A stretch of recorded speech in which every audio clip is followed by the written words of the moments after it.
What do you do when you hate your client? It's Rory from Account Manager Tips here. I'm going to get you through this. We're going to do it together, okay? Sit tight.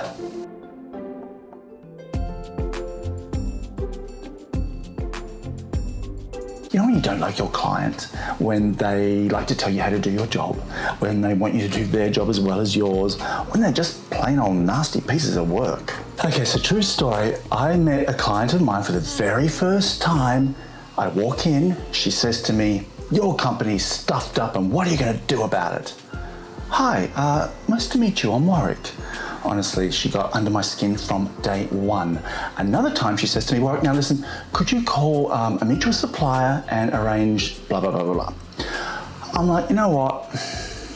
Against my better judgment, I'm going to do this for you because I want us to, work things out. I call mutual supplier, arrange blah, blah, blah, blah, blah.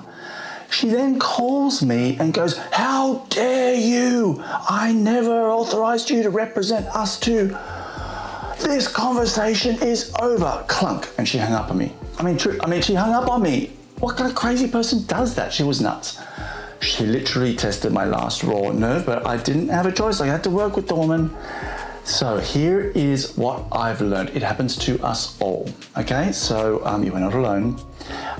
First things first, it's business. So try to put things into perspective, right? We're not here to love one another. We're here to get the job done, right? So try and separate the personal from the professional. It can be hard sometimes, but that's number one. Let them do the talking.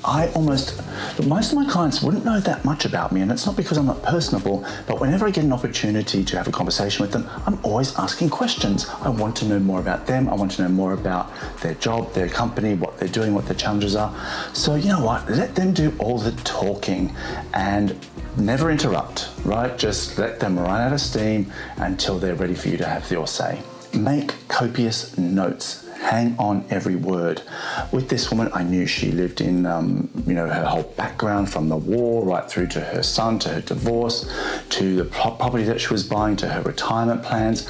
And I made diligent notes on all of these things so that whenever I was going to get back in front of her, I knew her son's name, I knew where she had bought her retirement home, I knew her war stories, and there was always an opportunity for me to question and ask her how things were going. So that made a huge difference to our relationship.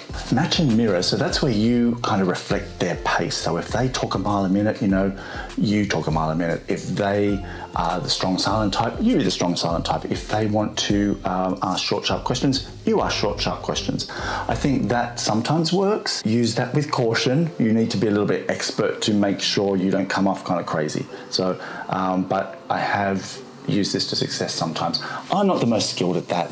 It's hard for me not to just be me. So if you can pull that off, more power to you, and it is a good tactic. Meet more often in person. So people build much stronger relationships when they connect in a physical, face-to-face environment.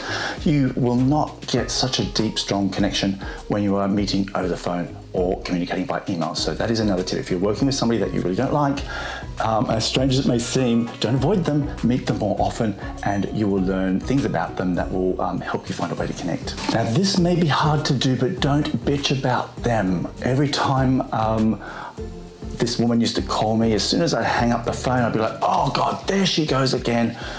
Spend the next half hour venting to anybody that would listen, and it really didn't do me much good. It didn't do the team any good, and it was really hard for me to get past that negative perception I had of her because I was constantly moaning, and she would set me off every time she called me. So try and just take a couple of deep breaths after you interact with them, after they push some of those buttons of yours, and move on. Be diligent with your note-taking, with your agenda items, with your emails.